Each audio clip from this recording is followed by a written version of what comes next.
ইরানে সরকারবিরোধী বিক্ষোভ নতুন করে ভয়াবহ রূপ নিয়েছে।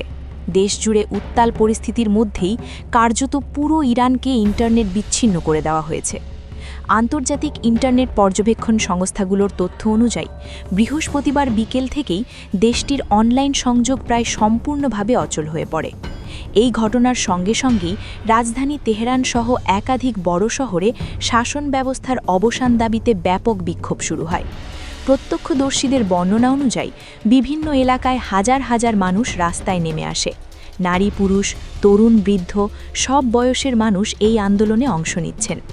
স্বাধীনতা চাই, শাসনের পতন হোক, এমন স্লোগানে মুখরিত হয়ে ওঠে তেহরানের আকাশ বাতাস। বিশেষ করে যেসব অঞ্চল আগে তুলনামূলকভাবে শান্ত ছিল, সেখানেও এবার বিক্ষোভ ছড়িয়ে পড়েছে।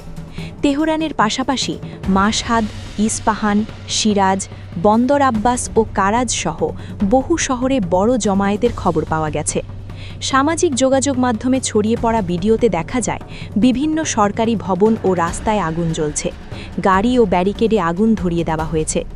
শুরুর দিকে বিক্ষোভ তুলনামূলক শান্তিপূর্ণ থাকলেও রাত গভীর হওয়ার সঙ্গে সঙ্গে পরিস্থিতি সহিংস হয়ে ওঠে। কিছু এলাকায় গুলির শব্দ শোনা গেছে বলে দাবি করেছেন স্থানীয় বাসিন্দারা। আতঙ্কিত বিক্ষোভকারীদের দৌড়ে নিরাপদ আশ্রয় নিতে দেখা যায়। তবে ঠিক কারা গুলি ছুঁড়েছে সে বিষয়ে নিশ্চিত কোনো তথ্য পাওয়া যায়নি। স্থানীয় সূত্রের দাবি, নিরাপত্তা বাহিনী টিয়ার গ্যাস ও ফাঁকা গুলি ছুঁড়ে জনতাকে ছত্রভঙ্গ করার চেষ্টা করেছে।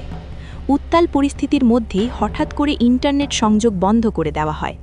নেট ব্লকস সহ বিভিন্ন আন্তর্জাতিক সংস্থার পর্যবেক্ষণে দেখা গেছে বৃহস্পতিবার বিকেল থেকে ইরানের ইন্টারনেট কার্যক্রম প্রায় শূন্যের কোঠায় নেমে আসে। এর ফলে দেশের ভেতরের খবর বাইরে পৌঁছানো এবং বিক্ষোভকারীদের নিজেদের মধ্যে যোগাযোগ মারাত্মকভাবে ব্যাহত হচ্ছে। ইরানি কর্তৃপক্ষ আনুষ্ঠানিকভাবে ইন্টারনেট বন্ধের কারণ জানায়নি, তবে অতীত অভিজ্ঞতায় দেখা গেছে বড় ধরনের বিক্ষোভের সময় তথ্য প্রবাহ নিয়ন্ত্রণে রাখতে এমন পদক্ষেপ নেওয়া হয়।